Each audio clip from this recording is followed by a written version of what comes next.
All right, thank you, and welcome to the April 23rd, 2020 regular meeting of the Xenia City Council.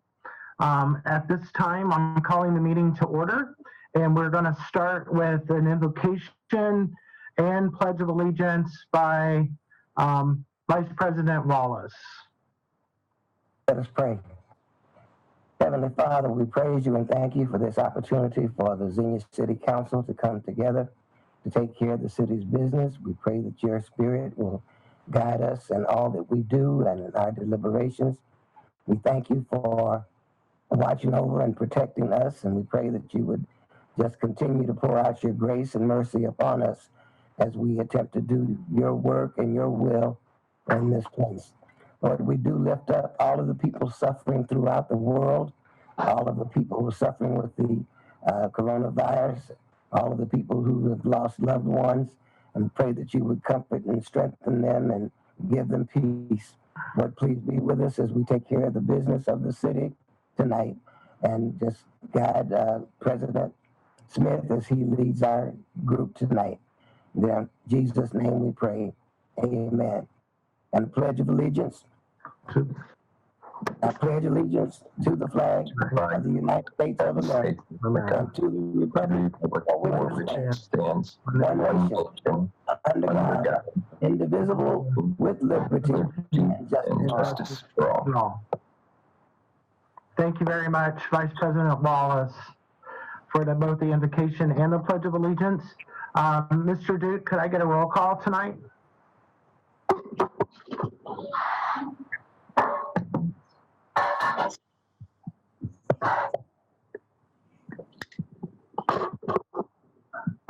Ryan, your mic isn't working.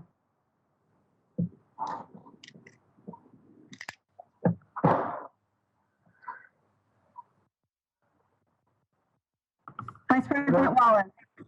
Present. Councilman Scrivens. Councilwoman Dean. Here. Councilman Branham. Here. Councilman Dean.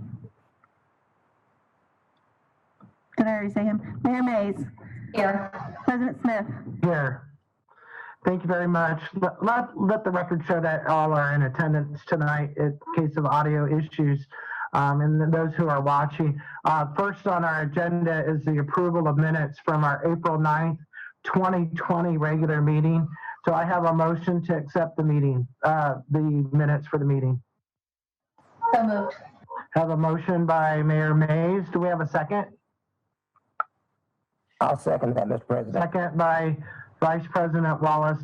Any corrections or additions noted to the minutes? Hey, Mr. President. Yes, sir. Hey, Michelle and I made one editorial change to the minutes. Basically, I just had her quote specifically what I said versus mentioning the county commissioners. Okay, thank you very much. We'll get that noted in the record. Any other comments, questions, or concerns regarding the minutes? Seeing none, can I get a roll call to accept the minutes, please?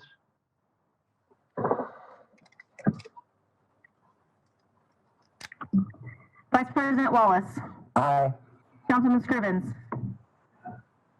Councilwoman Dean. Aye. Councilman Branham. Aye. Councilman Dean. Aye. Mayor Mays. Aye. President Smith. Aye.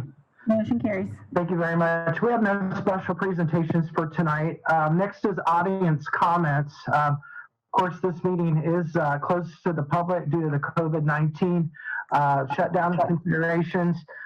We have solicited any comments via email to the city clerk. I do have two emails to share. The first email is from citizen Forrest Wilson on California Street. His email, very brief, just in support of a one-time grant, 2 Bridges of Hope, should the city decide to do that. Our other email was from Mr. Matt Johnson at 563 Jody Drive, also here in Xenia. His concerns were threefold. He had questions regarding the meter replacement program, playground equipment, in the use of Shawnee Park, and was not in support of the one-time funding Bridges of Hope, which has been withdrawn, and we'll talk about that as we get to that item. So other than that, I will allude to the city manager under his comments later to address some of the concerns on these audience comments. Next item is old business. We have none for tonight, and we have no public hearings. So we're going to move into new business. We do have a regular, pretty robust agenda for tonight with several items. Several of those are emergency items. And our first is ordinance 2020-09, an emergency, amending ordinance 2020-08 to provide appropriations for current expenses and other expenditures for the city of Xenia for the fiscal year ending December 31st, 2020, and declaring an emergency. And I'm going to turn this over to our finance director, Mr. Duke. Thank you, Councilman Smith. So there are two reasons for the appropriation ordinance tonight. The first is to appropriate the $40,000 grant that was given by the county. We've elected to put that in the council budget, in the general operating portion of that budget. If for some reason council were to decide that they wanted to use those funds for some other reason that didn't fit within those parameters, we could certainly move the dollars at that time when council has decided to go with specific projects. We can make sure that it's allocated correctly, but right now that's where it's been placed, is within the council budget. We're also asking the council appropriate dollars for the meter reading project. There's an agenda item later in the meeting.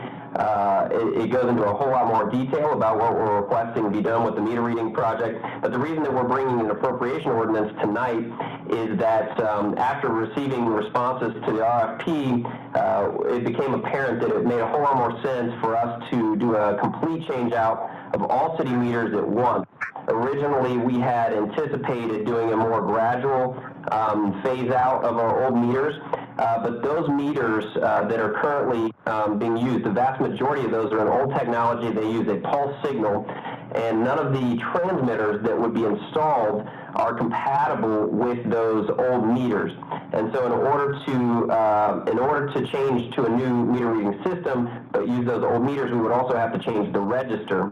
And the combination of the register cost and the new transmitter cost would actually be more expensive than just replacing the whole meter at once. And so it was apparent that it was probably a whole lot more fiscally prudent to go ahead and replace everything at once rather than doing an approach over the next 5 years.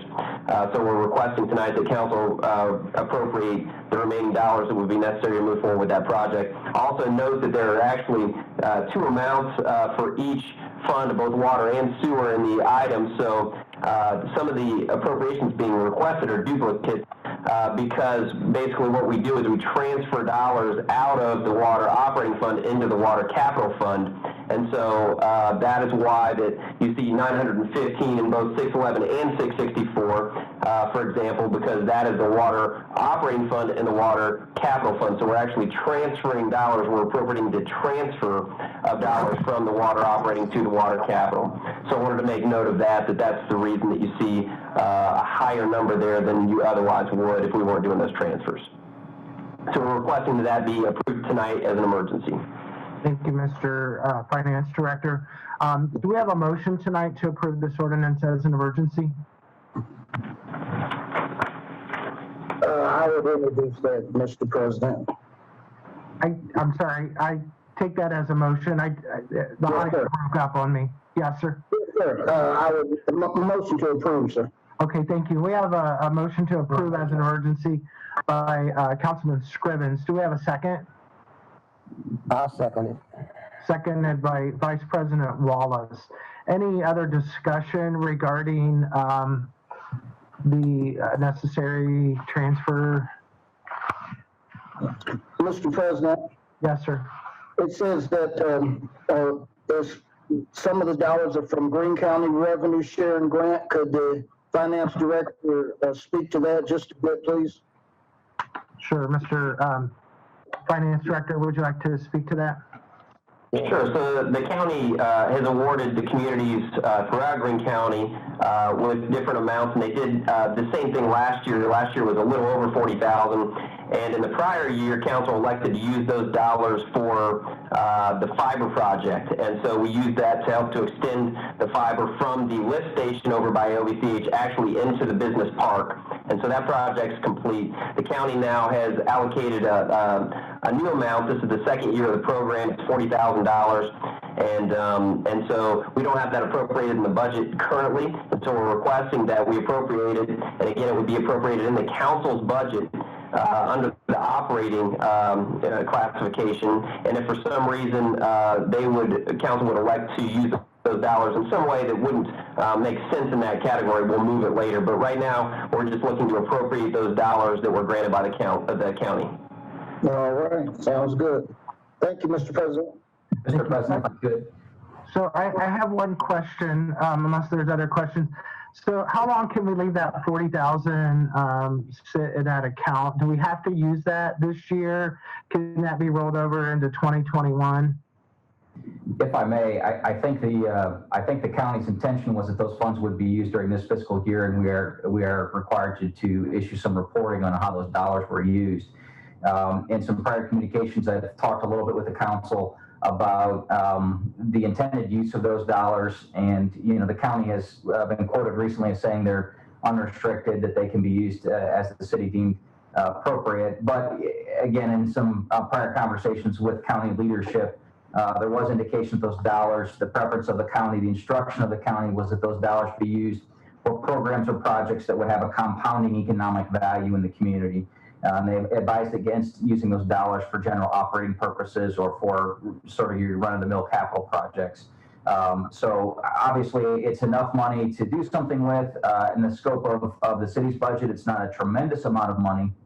But as I suggested to council in previous emails, we are looking at creative uses of those dollars that would bring some compounding value. And certainly in the situation we face right now with the COVID-19 and the shutdowns, we'd like to be able to find a way to bring some economic assistance to some of the businesses in our community. So we're pursuing some ideas in that train of thought. All right, thank you very much. Any other comments or questions? I'm going to ask for a roll call on this, keeping in mind this is an emergency. Thank you. Vice President Wallace? Aye. Councilman Scrivens? Aye. Councilwoman Dean? Aye. Councilman Branham? Aye. Councilman Dean? Aye. Mayor Mays? Aye. President Smith? Aye. Motion carried. Thank you much. Our next item is ordinance 2020-10, also an emergency. This is amending Chapter 881 titled Municipal Income Tax, repealing Chapter 288 of the Codified Ordinances of the City of Xenia, Ohio, and declaring an emergency. Mr. Finance Director. Thank you, Council President. I'm sure the council recalls the conversation we had a month or two ago about some evaluation we were doing of our income tax collection function. We're recommending tonight that council approve us moving our collection services to RETA, the Regional Income Tax Agency. It's a council of governance here in the state of Ohio that does collection for a lot of municipalities. This particular agenda item is the first phase of that. It is actually amending our local tax ordinance. A lot of the changes that are being implemented as a part of this are things that were recommended by RETA. They gave us some sample ordinances. Our law director did a ton of work, and I want to thank Ms. Fisher for all the time that she spent going through this. It is a significant amount of work to get through all of this. It's very tedious. And so she went through, made sure that we were compliant with the state regulations, that our code was gonna jive with how RETA would like to administer the tax, and so that's what we're presenting tonight. I also want to thank Michelle Johnson. She did a ton of work to go back through and check these references. This is pretty dull stuff, and a lot of work to make sure all these references are good, and that all of this code is up to par. And so I want to thank the two of them who did a ton of work on this. to make sure that it's good and correct. So we're requesting an amendment to the code. Council may recall there were several concerns. This isn't a new concept. The city has explored this idea of using RETA for collections in the past. There were some major concerns and reasons why we didn't go ahead and proceed with this in the past. One of them was a lack of local customer service presence.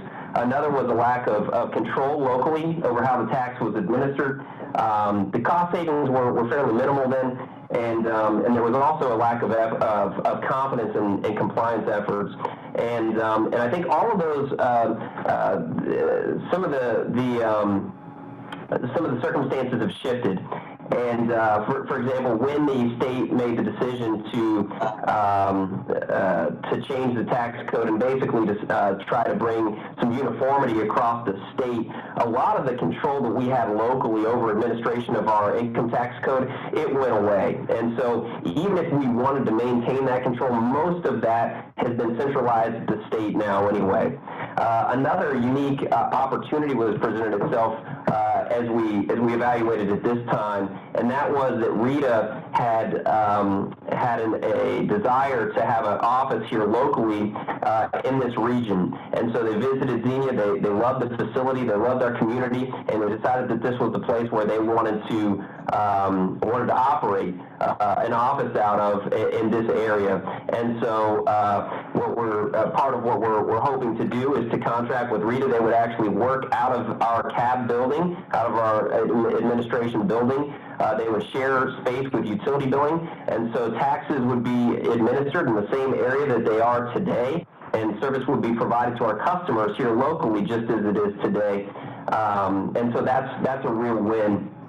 The cost savings, they are a little better today than maybe they were in the past. As the COG continues to gain new members, the proportionate share to each member becomes less, and so it becomes a little more attractive to be a part of that Council of Governments.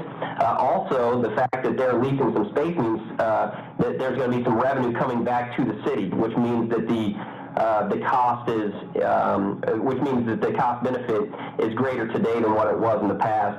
Another major factor for us going out and actually looking at this is that our income tax software is out of date. It needs to be replaced. It's not going to be supported into the future by our current software provider. And in the market, there are very few options for income tax collection software. The state centralizing this function in a lot of ways has made software companies very reluctant to invest in that type of software. And so there are very few options, and the options that are available are very expensive. And so in going this route, we're able to save some dollars in avoiding additional software costs. RETA has a lot of advantages. One of the major advantages they have is that they have access to federal tax data. So certain communities who are of a certain size, they have access to federal tax information, so they can see, for example, how much taxable income an individual had. The city of Xenia does not have the ability to get that information today, and so we're kind of shooting in the dark when we pursue tax revenue. RETA, because of their size, has access to that data, and so they can actually see if that person does in fact have taxable revenue and how much that taxable income is, so they can see if it's worth pursuing. And so that's a major advantage that RETA has over what we're doing today. One of the other things that has been important to us as we've evaluated this transition is not impacting our employees in a negative way. RETA has actually committed to give preference to our city employees as they look to hire people for this particular office. We're actually already operating down one employee. When Dennis Evans retired earlier this year, we decided not to fill that position. And so there are 3 tax employees today, and we believe that all 3 employees would likely be offered employment with RETA. They actually are a PERS employer, and so their retirement wouldn't be impacted. Many of the benefits are very similar, so we're able to do this without a negative impact to our employees. So there are a whole host of other reasons as well that we feel like this is the right decision. but we're requesting tonight that council go ahead and first authorize this ordinance that amends our code and brings it in line with the recommended language from Rita. All right, thank you very much. One thing, if I can add quick, excuse me, President Smith, just to speak specifically to the changes that were made to the ordinance, I don't want the public to think that we are trying to sneak any kind of new tax law in. When the state passed 718, that went into effect in 2016, the law has to be the same. You have to follow whatever in ORC 718. What they didn't do with that revised code chapter is dictate what had to be in the ordinance and what could be in your rules and regulations. So when that new chapter first came out, there were basically 3 different ordinances kind of going around the state. There was a model one that Rita had done. There was a model one that Cleveland had done. There was a model one that Columbus had done. And none of the 3 were the same because there was difference of opinion of what had to be in the actual ordinance, what had to be in the rules and regulations. So while it looks like this is a lot of changes, really most of what this change was pulling things that we had in our rules and regulations and putting them in the actual ordinance. The law itself has not changed. It is also based on 718. There's been no actual change to our tax rate, how we administer those taxes. It's just basically a reorganization to follow Rita's model. They have their own rules and regulations, and not everything that was in ours was in theirs. So really the changes that we made here were just to match those up. There really isn't any fundamental changes to the tax law or how that's applied. All right, thank you very much. And for those that are watching, RETA is just an acronym for the Regional Income Tax Agency. And I would point out that this ordinance is requested as an emergency due to the fact that it's been delayed on our agenda because of the pandemic. And this timeline is kind of important as this needs to be approved as soon as possible for staff. So at this time, I am going to ask for a motion to approve this ordinance as an emergency to make amendments to the city's income tax. Mr. President, I will move as an emergency, and I do have one question once the motion's on the floor. Sure. Okay. We have a motion to accept by Vice President Dr. Wallace. Do we have a second? I'll second that. Second by Councilman Dean. Thank you very much. Mr. Vice President, your question, please. My question has to actually do with the filing deadline for the city of Xenia this year, since the state and the federal taxes are deferred to July 15th. Is ours also deferred to July 15th, since we can't really file the city tax without having the federal information? Yeah, that's correct. So the city actually doesn't have an opportunity to set the tax deadline. We follow the state. And so when the state amended their deadline, our deadline automatically became July 15th, just as the state's was. So yes, our deadline is now July 15th for the 2019 tax year. And that one question that you mentioned, that benefit that we have because Rita has access to the federal system, will that mean that a person could file without actually having filed the federal tax? So a person could potentially still file without filing their federal tax return, and in that circumstance, Rita wouldn't have anything to compare it to. But most of the time, when Rita would be using that information, it would be when someone hasn't filed yet, and so they would be looking to see, should they have filed, what should their tax liability be, and they would use that data to determine whether or not they should pursue collection of that tax. I gotcha. Thank you very much. All right. Any other questions? Mr. President, I get one more question. Yes, Councilmember Branham, go ahead. So is our agreement for our employees to work for this employer, is that set in stone, or is that like a verbal agreement? Is this a written agreement? And also, how long is the, I guess, lease possibility for the space? I just don't want to see somebody come in, they use our office space for a year, then they turn around and they're like, oh no, we're moving out. Yeah, so we've got a draft lease. It's I believe it's a 5-year lease with another option for another 5 years. And you know, from what they've communicated to us, they may actually look to expand employment here locally, which would be a good thing. That would bring additional employment to the city. If they do that, they had said that they'd probably look for another space, but here locally, they do like Xenia, and they feel like this is a good place to continue their operation. As it relates to our employees, we don't have anything in writing, and we actually have to be somewhat careful in how we address some of these things, because some of these employees are bargaining unit employees covered by a union contract. And so, you know, there's nothing that's being guaranteed. Rita has communicated to us that they would see a benefit in hiring employees who have experience in administering tax, and it would position our employees really well. I have a high level of confidence that our employees would qualify for those jobs and ultimately be granted those opportunities, but there's not a formal agreement. We have to be somewhat careful in how we proceed. Actually, in the union agreement, after council approves, if council were to approve the resolution this evening authorizing us to enter into an agreement with RITA, we would notify the union, and the union would actually have 30 days to propose some alternatives to us to consider.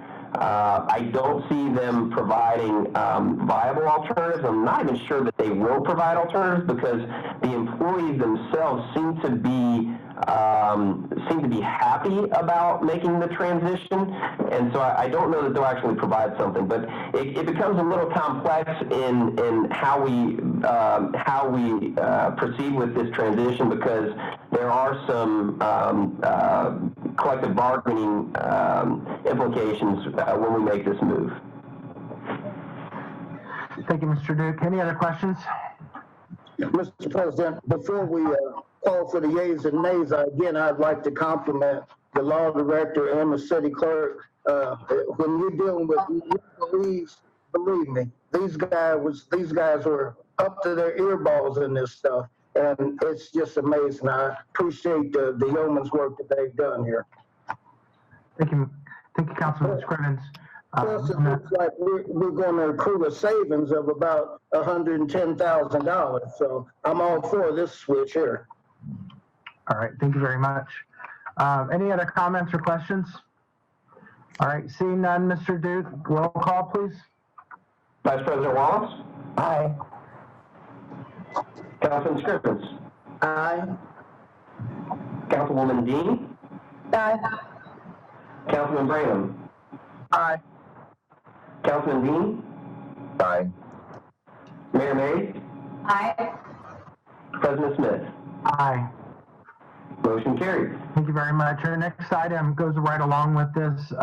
Resolution 2020-G, which authorizes the city manager to execute an agreement with the Regional Income Tax Agency, known as RITA, to participate in regional council governments for the purpose of administration and collection of municipal income tax in the city of Xenia, Ohio, and also declaring an emergency. Mr. Finance Director. Thank you, Council President. Yeah, I already covered a lot of the detail on this. This particular action is actually authorizing the city manager to execute the agreement with RITA. Again, there are a lot of advantages. A couple of things I didn't mention previously. Councilman Scrivens mentioned the savings. We are projecting about a $60,000 savings annually in making this move, and then on top of that, the quote that we got on the software was $130,000, and so that's a one-time cost that we're able to avoid by making this change. Also, this is going to provide some enhanced service to our taxpayers in the way of electronic filing. RITA has a lot of electronic filing options that are superior to what we offer today, and they actually also communicate directly with some of these tax preparation software. So if you go to a CPA who uses certain types of software, they may be able to file your return electronically now rather than you having to print that out and bring it up to the city in a paper form. So there are a lot of improvements to the service that's going to be provided when it comes to electronic filing options as well. Thank you very much, Mr. Finance Director. Do we have a motion to approve this resolution as an emergency? So moved as an emergency. Okay, I got two The mayor. motions there. I think the mayor beat you just by a second. So I'm going to write this as a motion by Mayor Mays and a second by Councilman Scrivens. Is that acceptable? Yes, sir. All right. Does anyone have any comments or questions regarding this? All right, I know we've talked about this for a while, so I'm going to ask for roll call, please, keeping in mind that this is an emergency. Vice President Wallace? Aye. Councilman Scrivens? Aye. Councilwoman Dean? Aye. Councilman Branham? Aye. Councilman Dean? Aye. Mayor Mays? Aye. And President Smith?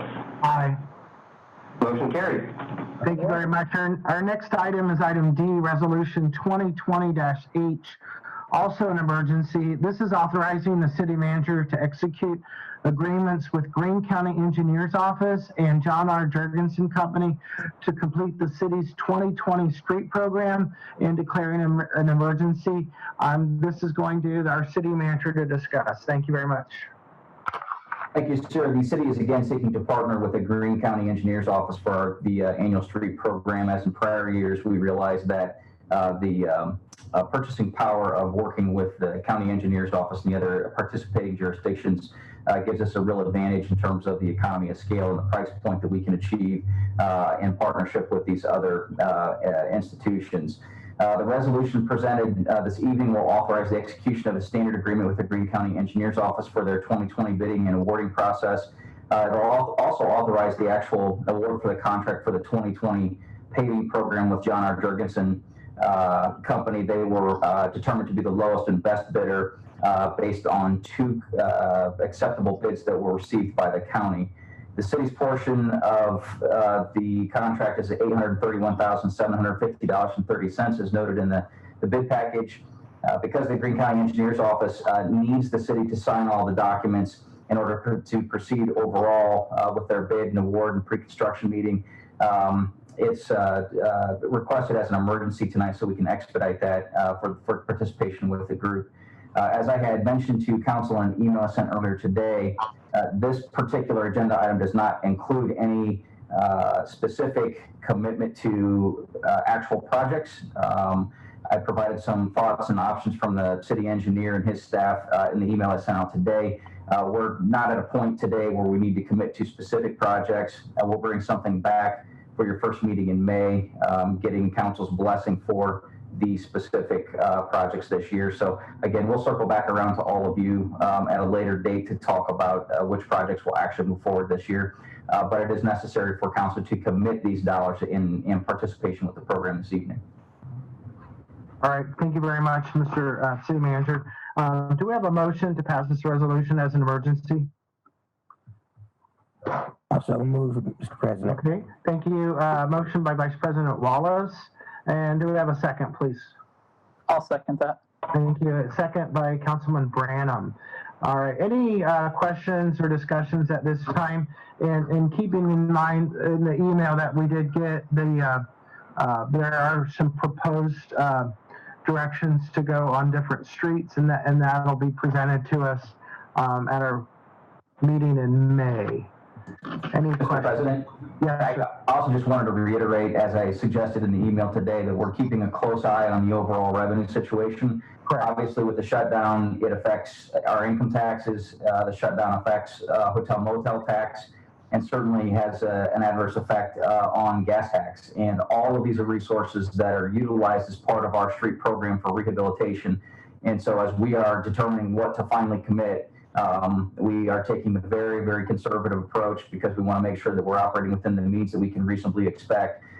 So as we come back for that final recommendation, clearly we're taking a conservative approach, and there may be some additional revenues that could always be applied later, additional funding that could be applied later. We're not restricted to this specific amount.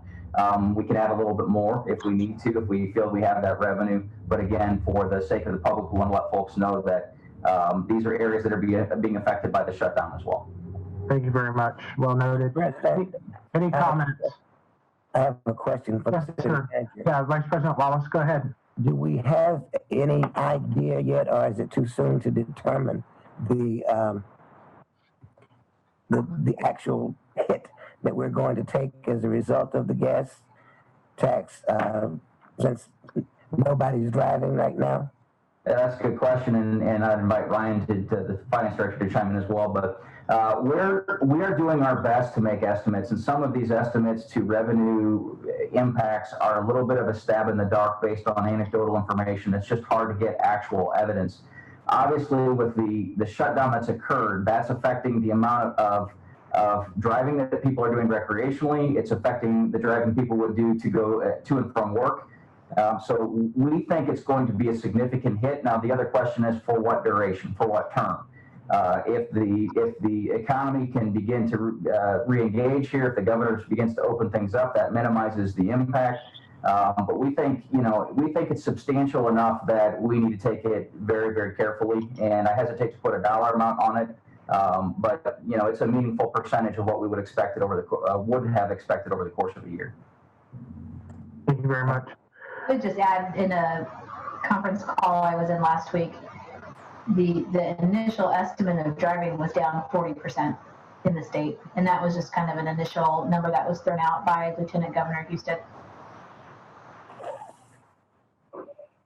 All right, thank you very much. All right, any questions regarding this motion? All right, so this is an emergency, and that motion was by Vice President Wallace and seconded by Councilman Branham. Can I get a roll call, please? Vice President Wallace? Aye. Councilman Scrivens? Aye. Councilwoman Dean? Aye. Councilman Branham? Aye. Councilman Dean? Aye. Mayor Mays? Aye. President Smith? Aye. Motion carried. Thank you very much. Next item is ordinance 2020-11, which is an introduction. This is determining to proceed with improvement of city streets and public ways by the lighting area within street lighting district number 4 for years 2021 through 2022. Mr. City Manager. Thank you, sir. Pursuant to the city zoning code, and as has been done on numerous other occasions at this point, a developer for Greenway Subdivision Section 2 replat desires that it be included with streetlights be included within development, and they've received costs to install 2 streetlights along with the monthly electric fee for the cities pursuant to the contract with Miami Valley Lighting. Council adopted the required resolution of necessity to establish the street lighting district for this. It would be street lighting district number 4. That was approved on March 12th of this year. The second step in the process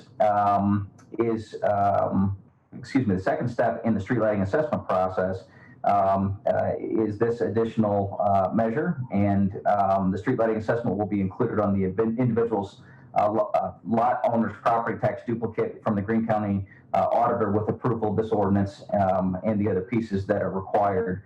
Based on the city's current contract with Miami Valley Lighting, the owner of each of the 2 lots within Section 2 replat of Greenway Subdivision would pay an annual fee of $238.80. And of course, the street lighting assessments included on the individual lot owner's property taxes. We're recommending a 2-year period for the assessments, as the assessments for the first 3 street lighting districts all expire in 2022, and doing a 2-year period would allow all of these to be set up for renewal in the same year, which is an administrative advantage for the council. So again, we're recommending this evening that council introduce ordinance 2020-11 to proceed with the street lighting district number 4. Thank you, Mr. City Manager. Do I have anyone willing to introduce this tonight? I'll introduce it. Thank you, Councilman Dean. All right, next is administration motion authorizing the city manager to execute a memorandum of understanding with Greene County Career Center for services of a school resource officer. Mr. City Manager. Thank you, sir. In conjunction with the Greene County Career Center's new facility that's being constructed here in Xenia, and as part of the development agreement executed with the center previously, staff has been in discussion with the Career Center leadership about a cost-sharing contract for the salary and benefits of the school resource officer. In August of 2018, the Ohio legislature passed House Bill 318. This bill standardized the definition and training requirements for school resource officers in Ohio, and also required that all school systems enter into some type of an agreement or a memorandum of understanding with the law enforcement agency providing that officer. The attached MOU that you have this evening lays out the goals, roles, expectations, and responsibilities of the police officer center, as well as the city's police division for this service arrangement. While the MOU specifically calls for an equal sharing of the cost of an SRO between the city and the Greene County Career Center, I've reached out recently and had discussions with the superintendent, Dave Deskins of the Career Center, to discuss some alterations to that revenue sharing, noting the financial stress that we will be under as a result of the shutdown. And Mr. Deskins has agreed on behalf of the Career Center that they would cover 100% of the cost for the first year. They would cover 60% of the cost for the second year, and then we would shift, and the city would take a majority over a 2-year period to bring us back into balance with that 50-50. So essentially, this allows us to not have to absorb any additional cost for the addition of this position for about 1.5 years, which is something that at this juncture is very beneficial for the city. So we can go ahead and get the position as we have committed to up and running for the academic year this fall, but not have that additional financial burden. So staff is recommending that the motion be approved tonight to allow the execution of the contract. The Career Center has already executed, so with your approval, this would be set in place. Thank you, Mr. City Manager. Do we have a motion tonight to execute the memorandum of understanding with Greene County Career Center? Motion approved. Okay, I'm sorry. Who got there first? Was it the mayor? Yeah. Mayor, okay, and then Councilman Scrivens, is that correct? Okay, so we have, okay, is everyone okay with that? Yeah, that'll work. All right, so the motion is moved by Mayor Mays and a second by Councilman Scrivens. Now at this time, do we have any discussion or questions regarding this memorandum of understanding? Now, is it my understanding that the first year that they will pay 100%, and the second year they will pay 60%? Now, what's the third year? We'll come up with some additional, probably a letter of understanding with this to clarify this. But I that third year the city would pick up a majority share. Now, whether that would be 100% or 80%, we're not real clear on that yet. I think Mr. Deskins suggested maybe a city take 80% that third year, and then again we would over the ensuing years get it to the point that it would be back to the 50-50. So again, real advantage to us, and I think it's worth saying that right now, given what we know today, we feel that it's going to be 2 budget cycles before things can return relatively to where we were going into this COVID-19. Now, that's still subject to some understanding as to how long the term of all these shutdowns would go. But we think and are kind of planning right now around a concept that, we'd have to make some reductions and some adjustments in the budget over a 2-year period. So this does really help us. Thank you very much. Is that good for you, Councilman Scrivens? Yes, sir. Thank you. And I'd like to commend city staff for reaching out. I think we're all extremely excited to see the opening of the Career Center in our city. This is going to be a huge boom to our community and our town, as well as the students. And if I'm not mistaken, I believe the majority of them are Xenia students. So this is just a great thing. Does anyone else have anything else they'd like to add? I just wanted to say as well, thank you to Mr. Merriman, our city manager, our city staff, and to Mr. Deskins for having that conversation and for working out the details. That was something I had called you about personally earlier this week, concerned. So thank you for reaching out, and thank you, Mr. Deskins, for being willing to take that on and help us out. Thank you very much. All right, if we have no other questions or comments, I'll ask for a roll call, please. Vice President Wallace? Councilman Scrivens? Aye. Councilwoman Dean? Aye. Councilman Branham? Aye. Councilman Dean? Aye. Mayor Mays? Aye. And President Smith? Aye. Mr. Duke. And I didn't catch Councilman Wallace. Did you vote on that, sir? I had a glitch on my system, but anyway, aye. Motion carried. Thank you very much. Our next item is also an administrative motion, which is authorizing the city manager to execute a contract for renewal of property and liability insurance through the Montgomery Insurance and Public Entities Pool of Ohio for 1 year, effective May 1 of 2020. Mr. City Manager.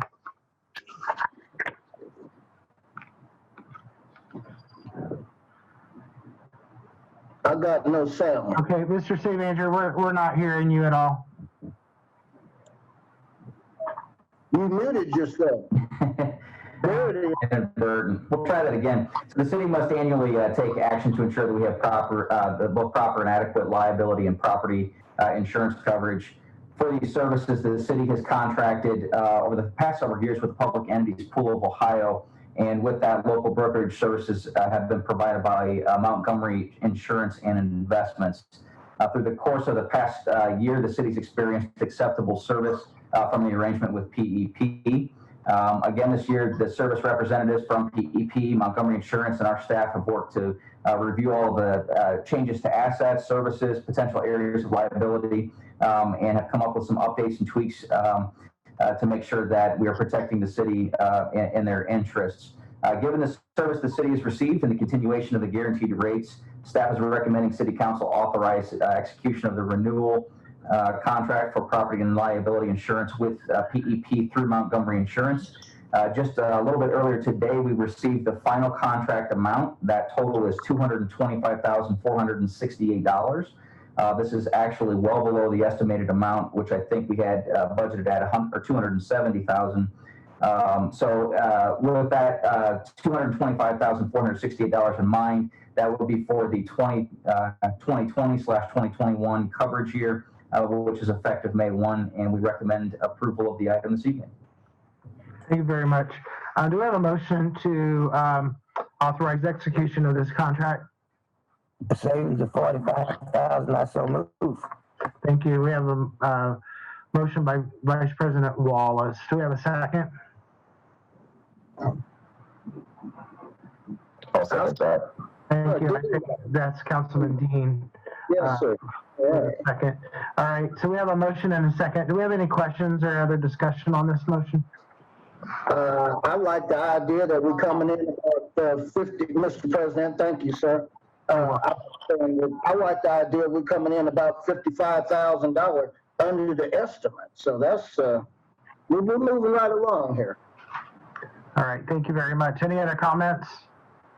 All right. I'm not seeing or hearing any, so I'm going to ask for a roll call, please. Vice President Wallace? Aye. Councilman Scrivens? Aye. Councilwoman Dean? Aye. Councilman Branham? Aye. Councilman Dean?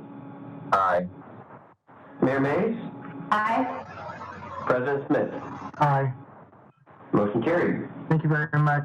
Our next administrative motion authorizes the city manager to execute a contract with Neptune Equipment Company for a new meter reading system and replacement of water meters citywide. Mr. Finance Director. Thank you, Council President. Welcome. Yeah, so back in 2007, the city replaced, went through a program to replace all of its meters to upgrade to an automated meter reading system. Prior to 2007, we were actually going out and reading meters manually. So we were sending a service, a maintenance worker to each resident quarterly to read meters. When we made that transition, it allowed us to read them electronically by driving throughout the city and pulling readings via radio signal off of those meters, and we were allowed to start billing monthly because of that upgrade and that change. Much of that system is outdated and need a replacement. Many of those meters, the transmitters that are sending that signal, the batteries are dying. Many of the meters are starting to slow down and not read as accurately as they once did. Also, the actual system itself that pulls all that information is no longer supported. So the laptop, or the system, has to work on a laptop. The system only works on older operating systems, and so the Windows operating systems that they operate on are no longer maintained they're not covered by Microsoft, but the actual system itself is no longer going to be covered here in the next couple of months by the vendor, who is Badger Meter. They're our current software provider.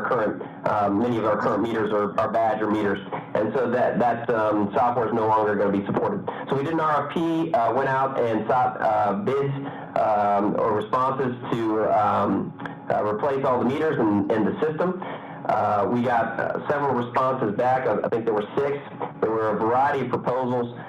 We sat down and met with the 2 companies who we thought provided the best proposals, and ultimately it was unanimous among staff who reviewed the responses and interviewed the vendors that Neptune Equipment Company was the best solution for the city.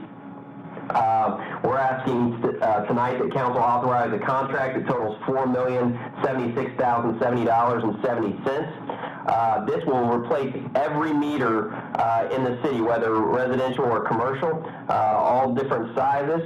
On the larger meters, the meters that are 1 inch or higher, we're actually looking to replace those meters with ultrasonic meters. Those meters will read more accurately, so even when there is a very slow drip or usage, it will read those minor parts of pieces of usage. It will also read heavier usage. When there's a lot of water flowing through that meter, it will read it a little more accurately than some of the old mechanical meters. And so we're putting those on the larger meters to get more accurate readings on some of our bigger water users. And so I think that's a beneficial change. I mentioned earlier that we were planning on phasing this in. However, because of the way that the bids came back, we felt like it was most prudent to go ahead and replace all the meters as a part of this initial project.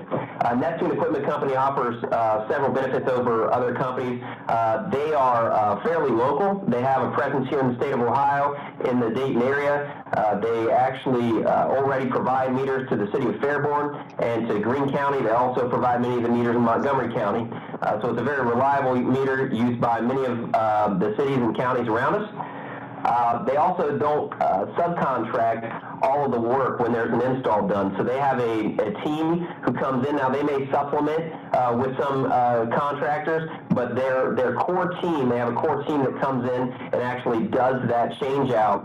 And they have a process that's superior to what we went through before. Last time when we did this change out to get all that information over into our system to make sure each meter was documented correctly was a real challenge. We ran into a lot of issues. They have a robust process for managing this, for auditing this, and to make sure that this change out is as seamless as possible.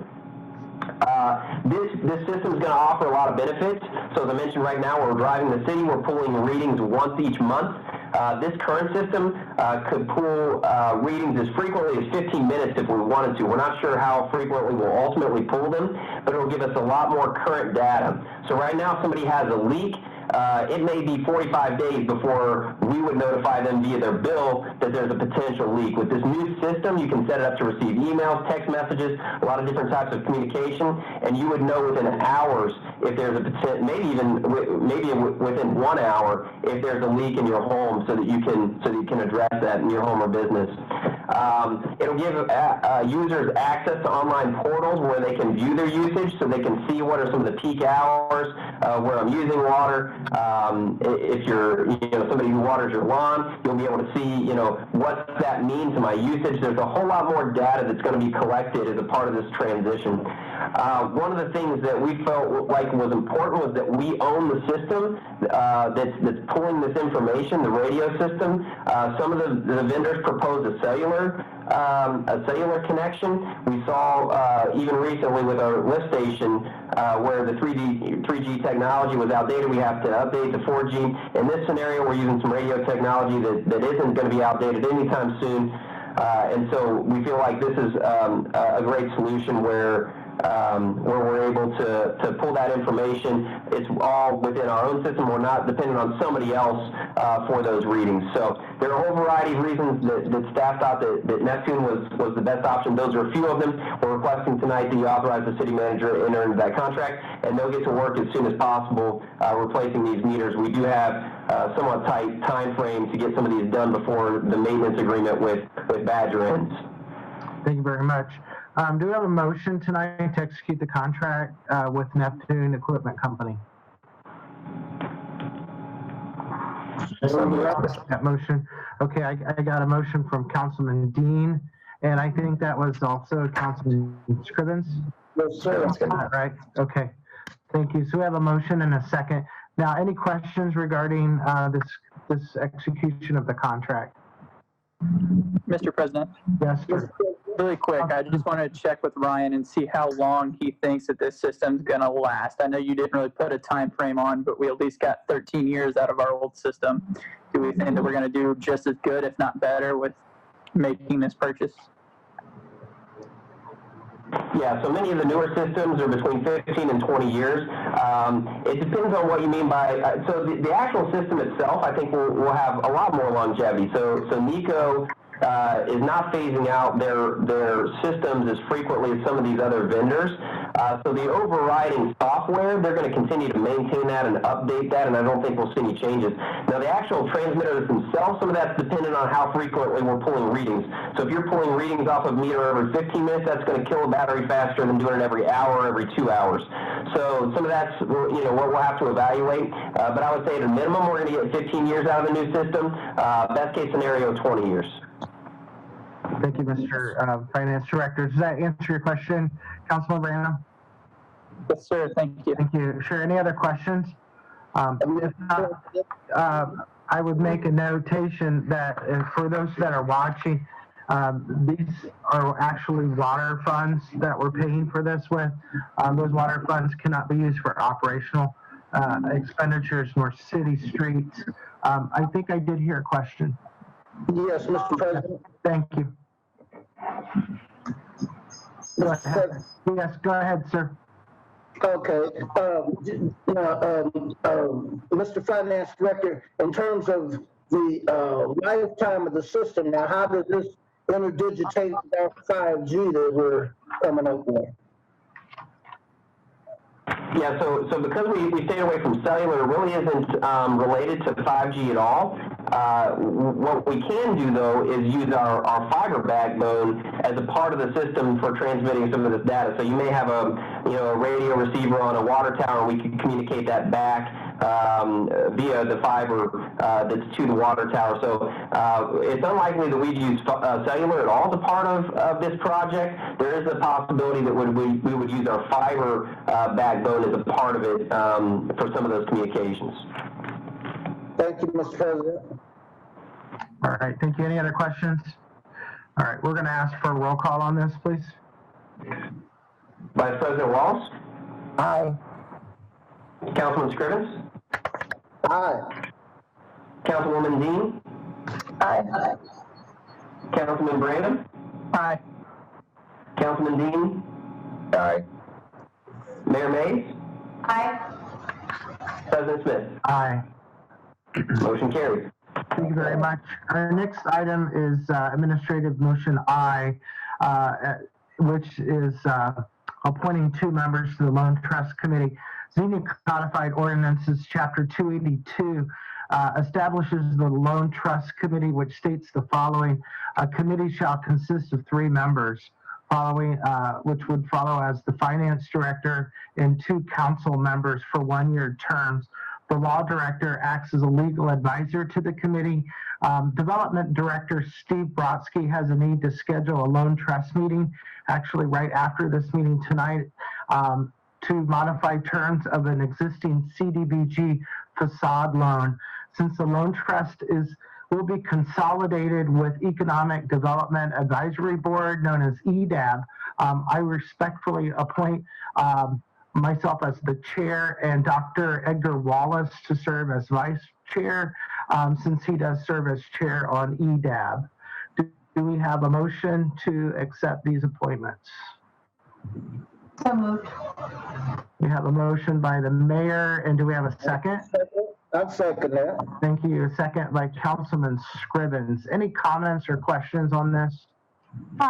President Smith, I'll just add, as these are not paid positions, they're volunteer positions, you and Dr. Wallace do not have to abstain from voting on these.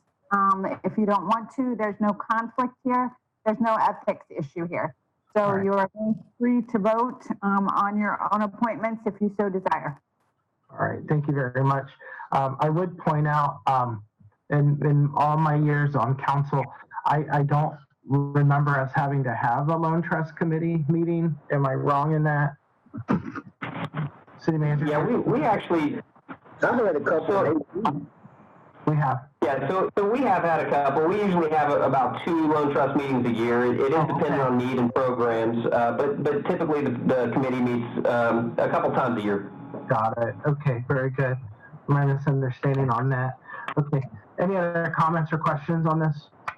I have one question, and that is how soon do we expect to collapse the loan trust committee into the EDAB? I'll answer that. We had intended on doing that by now already to do some restructuring with the committee, the ordinances on the committee structure, and just with the COVID-19 and the desire to keep these meetings to critical business, we pushed that back. I don't think we had staff meeting this morning. I don't think we have it on for May, but we may try to get that on sooner rather than later, just to get into that new rhythm. Again, there are other issues that we think would benefit from the new committee structure, things like utilities and infrastructure. It would be good to get that new committee structure in place to have discussions on items like that. We had discussed having a study session, a work session on that, because it's all part of one big project. Rules of council, redoing all the boards and commissions, redoing the council chapter. We're talking a lot. So we had hoped to do a study session. We were kind of hoping to wait. I think Brent, Ryan, and I all agreed a study session would be easiest when we're all able to get back together in one room rather than trying to do it over Zoom. So it is on the radar, but because of this crisis, it's one of the items that ended up getting pushed. Very good. All right, thank you very much. Any other comments? All right, seeing none, can we get a roll call on this, please? Vice President Wallace? On the advice of our law director, I vote aye. Scrivens? Aye. Councilwoman Dean? Aye. Councilman Branham? Aye. Councilman Dean? Aye. Mayor Mays? Aye. President Smith? Aye. Motion carried. Thank you very much. Our next item is also the administrative motion appointing an ex officio member or a student liaison to the Board for Recreational Arts and Cultural Activities. Xenia Codified Ordinance Chapter 278 establishes a position as an ex officio non-voting member to the Board of Recreation and Arts Cultural Activities. That person is a student at Xenia High School who will advise the board for a period of about 1 year. This position has been vacant since the most recent student's term has expired back in August of 2019. All student representatives have been tremendous assets to BRCA in the past, and it's imperative that we continue to bridge the gap between city government and the youth of our committee. Our city clerk received a letter of interest from Mr. Garrison Henry. Mr. Henry is currently a junior at Xenia High School. For his resume, which is attached in this agenda item report, he's very busy and an engaged student who is already actively volunteering in the community. And I'm pleased to recommend the appointment of Mr. Henry to serve as the ex officio member of BRCA for a 1-year term. Do I have a motion to appoint Gary Henry to BRCA? Motion. I have a motion by Councilman Scrivens, Yes, sir. and I think second by Councilman Branham. Is that correct? I thought it was me, but. Oh, I'm sorry. A motion by who? Councilman, I motioned.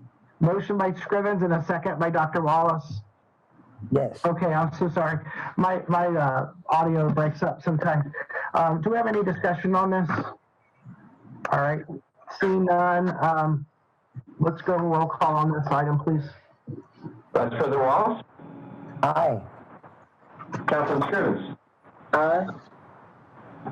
Councilwoman Dean? Aye. Councilman Branham? Aye. Councilman Dean? Aye. Mayor Mays? Aye.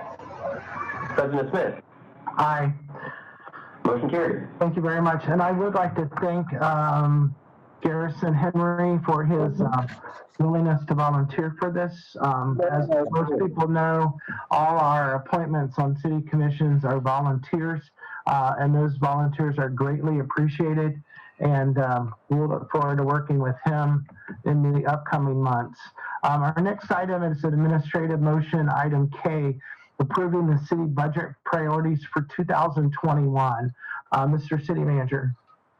Thank you, sir. As required by the Xenia City Charter, City Council is obligated to submit and approve budget priorities no later than July 1st of every year.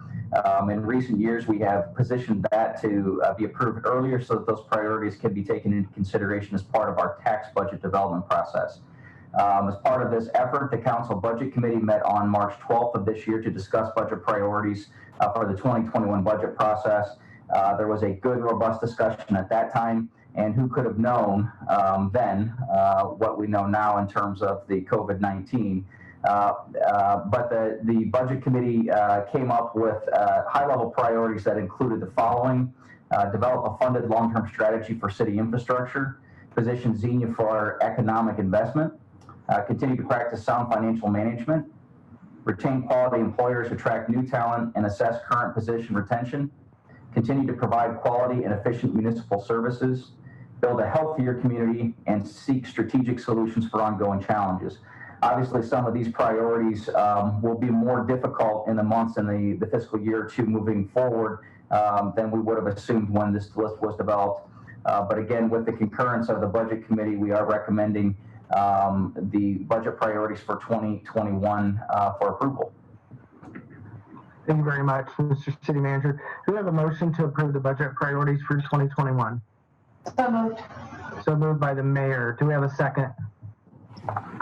I'll second it. Second by Vice President Wallace. Any discussion or questions on this? And I would comment that in this meeting, I sat in this meeting on March 12th. Yeah, we were really under no warning of what was going to happen with our current situation at this time. So I'm going to ask for a roll call, please. Vice President Wallace? Aye. Councilman Scrivens? Aye. Councilwoman Dean? Aye. Councilman Branham? Aye. Councilman Dean? Aye. Mayor Mays? Aye. President Smith? Aye. Motion carried. Thank you very much. Our next administrative motion, item L, authorizing city manager to execute an agreement with Simon Kenton Bridges of Hope. That actually request for one-time emergency has been withdrawn. And so we're moving on to administrative motion M, authorizing the approving of the schedule of bills in the amount of $291,045.14. Mr. Finance Director. I have nothing specifically to reference on the bills. Thank you very much. Do we have a motion to pay the schedule of bills? So moved, Mr. President. Okay, thank you. We have a motion by Councilman Scrivens and a second, please. I'll second that. Second by Councilman Branham. Thank you very much. Any discussion on the bills tonight? Okay. Seeing none, roll call to pay the bills. Vice President Wallace? Aye. Councilman Scrivens? Aye. Councilwoman Dean? Aye. Councilman Branham? Aye. Councilman Dean? Aye. Mayor Mays? Aye. President Smith? Aye.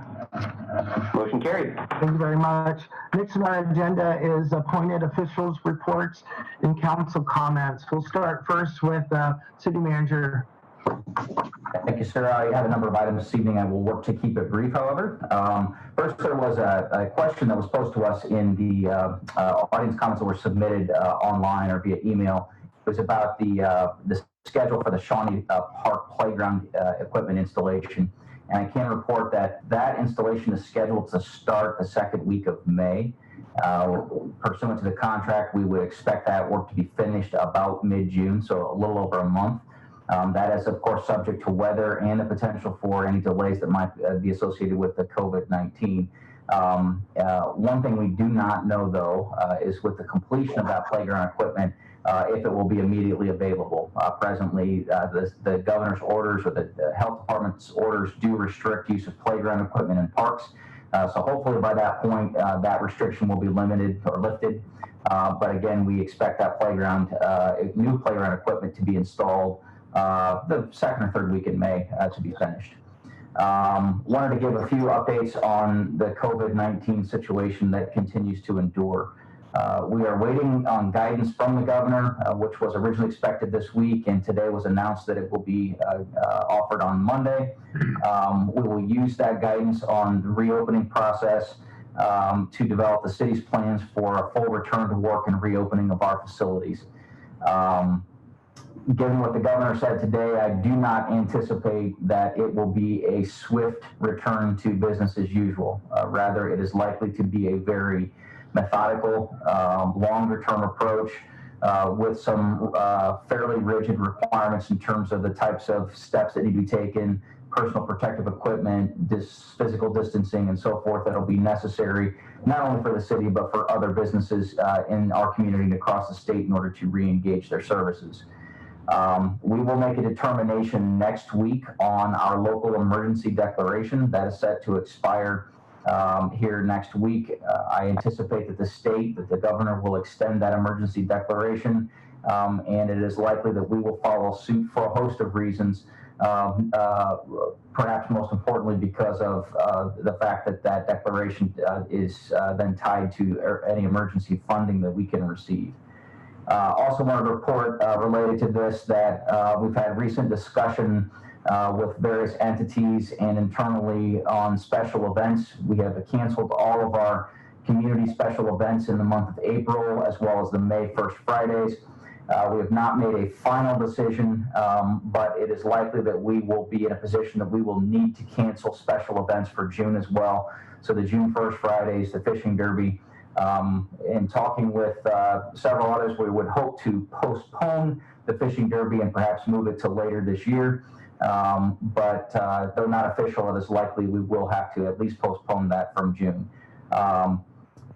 One of the clear indications coming from the governor and from Dr. Acton is that any events or venues or special meetings that require large groups or allow large groups would be among the last things set to return for the public. And so we anticipate a lot of these community events that our community loves and enjoys will have to be canceled or postponed this year. So we're already thinking about further down the road, things like fireworks festival and so forth. We'll give that some time and see how the state's guidelines may evolve, but certainly we'll have to take some actions within the next week or two relative to those June events. So we do anticipate those will probably be canceled. Again, we'll work to bring our services and facilities back online and in full operation as soon as we can. We have a meeting scheduled for Monday to begin discussing how to go about doing that, given the guidelines from the state that we're anticipating coming out Monday as well. With that, I think that's all I have this evening. Thank you very much, Mr. City Manager, and appreciate all the work you and staff are doing during this time. Next is our Finance Director. Mr. Duke, do you have anything else to report? I would just say, obviously, there are a lot of questions about how this shutdown is impacting the city financially. There's no doubt that it is. We're already seeing some of those effects in our tax collections in April.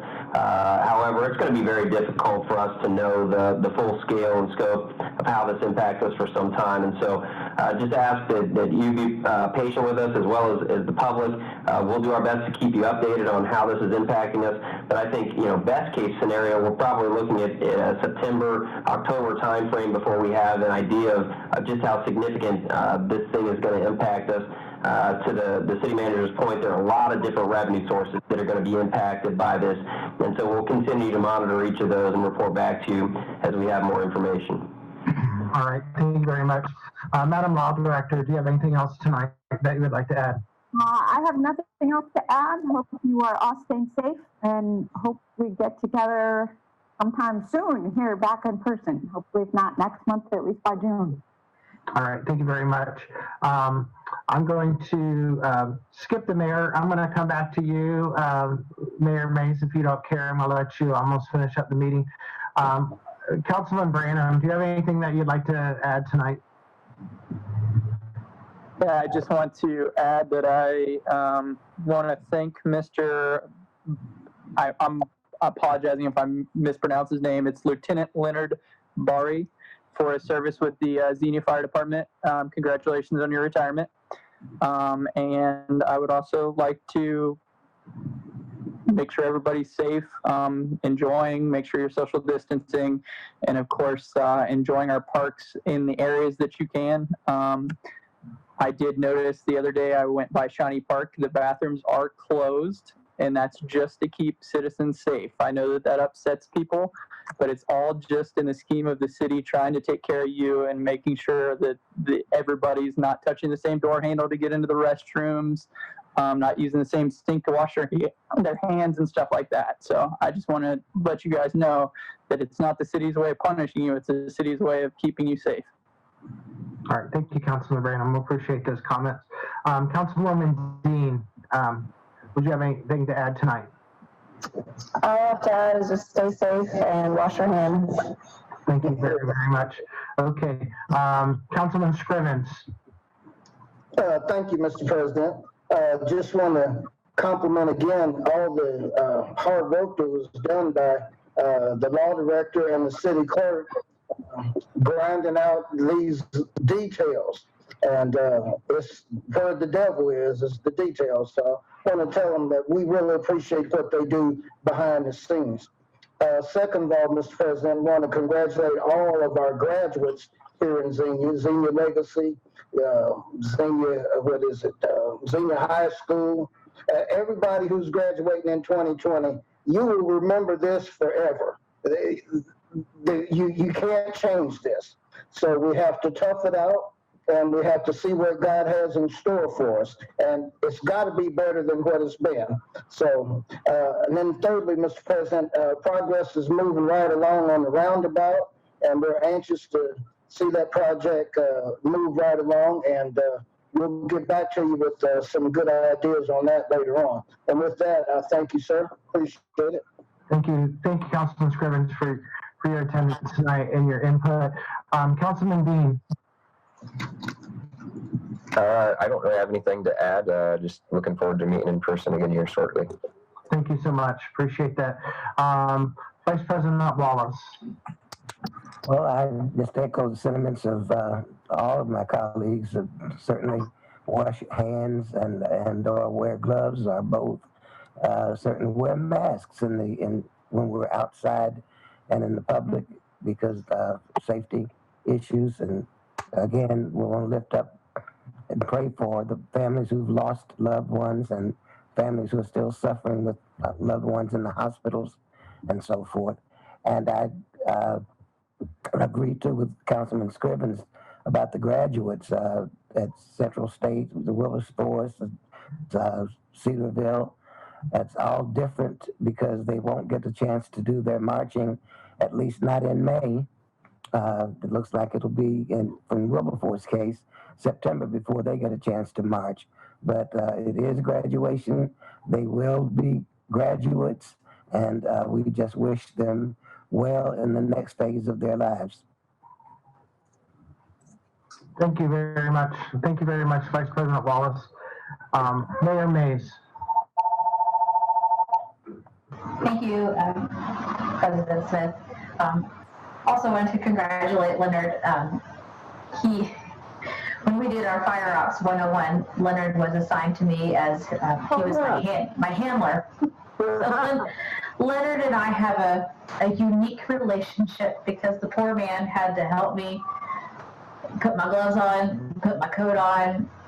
He may have had to buckle my fireman pants. That's all I'm saying. So I very much appreciate Leonard and the many years of service to the fire department. He is a very good man, and he will be missed. Also had a chance this week to participate in Central State's virtual graduation. They did a recording this week, and I had a chance to go and record a few remarks to congratulate the students. So one of the things that for the young lady said is she was the president of the class, and she just reminded the students that even though they're not there and they're not marching, nothing can take away that they've graduated. And I thought those were excellent remarks. So congratulations, obviously, Central State, Wilberforce, Cedarville, and Xenia High School grads, and Legacy Christian. I've also been working just personally with the homeschool group that's doing a graduation. So congratulations to all of them. I know this has been hard on parents as well, but they are graduating. And then just last, wanted to personally say this continues to wear on all of us. I know as a mom, this is hard, and this week has been, for me, particularly hard. I think it's been particularly hard on our family. We're tired and we're agitated. I think a lot of us see that coming out sideways amongst the community, and I just want to encourage folks to dig deep and continue to practice kindness, continue to practice patience, reach out to your neighbors, continue to check on them and make sure that they have food. There are a lot of pantries and food giveaways, a lot of people not working and not able to go to the grocery. So please make sure that you are continuing to extend that extra grace and mercy to each other, and be encouraging, smile, say hello when you're on a walk, get out, get fresh air, clear your mind a little bit, and keep praying for each other. Thank you. Thank you so much. As I close tonight, before our adjournment, I would just comment that I would like to remember Greene County Health Department, those workers, and thank them for the job they're doing, as well as all healthcare professionals at this time. I'd also like to lift up teachers. I know that's a no-win situation. They don't have the face-to-face interaction with their students. Many of them are spending additional hours online with the needs of their own family and kids at the same time. So, keep that in mind. I know people are frustrated. Parents aren't really in a position to just pick up and go with the curriculum. But, just do the best that you can with the circumstance that you have. This COVID-19 situation has really just not only a global thing, but it's really put our country in turmoil, and it's divided our nation. It's also, this situation caused a divide in our community. And one aspect of that was our homeless shelter. When I did speak with the president of Bridges of Hope, and she had already talked to the mayor to rescind the request for help. As the city, we respectfully obliged in that and told her we respected that decision. I did tell her that I would mention on the council meeting tonight ways that if a citizen's watching, if they would like to donate to Bridges of Hope, they are certainly welcome to do that. There are two ways that you can do that. One is by going onto their website, which is SK for Simon Kenton, skbridgesofhope.org. You can sign up to volunteer. You can sign up to provide a meal. You can financially give that way or look for supplies. Another way is through those that don't embrace you can go through their P.O. Box, which is Post Office Box 241, Xenia, Ohio 45385, and send your contributions to that. So with that being said, I would appreciate everybody watching tonight. I thank our citizens for their support and their prayers during this time of turmoil. And I would ask for a motion to adjourn our regular meeting for tonight. So moved, Mr. President. Thank you. I have a move by Councilman Scrivens, and who was the second? Actually, I was first, but I'll take a second. Okay, all right. Actually, I'm sorry. It's hard to hear. So I'm going to put that down as a motion by Dr. Wallace in a second. No, Scrivens, and then Dr. Wallace. Yeah. Thank you very much. We'll be so glad when we can meet in person, hopefully very, very soon. My goodness, the lights are out. Yeah, can we get a roll call, please? Vice President Wallace. Aye. Councilman Scrivens. Aye. Councilwoman Dean. Aye. Councilman Branham. Aye. Councilman Dean. Aye. Mayor Mays. Aye. President Smith. Aye. Thank you very much. Motion carried. This time, we are going to close this Zoom session, and by asking those that are not involved in the loan trust meeting, you can go ahead and deactivate this, and as soon as everybody's up, we're going to go right into the meeting.